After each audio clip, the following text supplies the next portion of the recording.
ngayon, oh. Oo, pare. Ang ganda nga. Maganda yung ano, langit, ah. Ay, ano ako, pre. Ay, ba tayo usapan? Alam mo yung lolo ko? Ay, pare. Lolo mo? Ay, Lolo mo? Oo. Oo. Ang tibay sa bata, pre. 30 kilos, pre. Kayang-kaya, lolo ko yun, ha? Barbell. Oo. Kinuhat. 30 kilos. 30 kilo. Oo, tayo na. Mapagsik lolo ni ito. Tipid na yung lolo ko. Hanggang puta, 80 na yan, pre, ha? Chenta. Oo. Tanda kilos? Oo. Tibay pa yung mga... Tibay, no. Mga kasukasuhan. Mahina yung lolo mo, pare. Bakit na naman?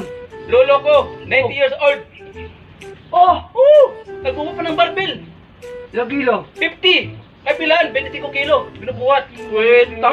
Ay, tibay na 90 lolo kilos. ko. Sinabi ng lolo ko. 90? Oo. Bata pa lolo mo? Oh!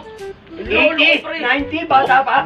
Grabe na naman. Grabe naman yung Eh, naman. Isang Ano daan. lolo mo? Yung lolo ko, pre. Oo. 115 na, pre. Ano? 115 na, pre. Ito, matanda na. Tanda Kaya na, ka pre. ba ka dyan? Pala ko wheelchair na. Mataas pa yung pre. Oh. Bumubuhat nga yun, pre. Ano?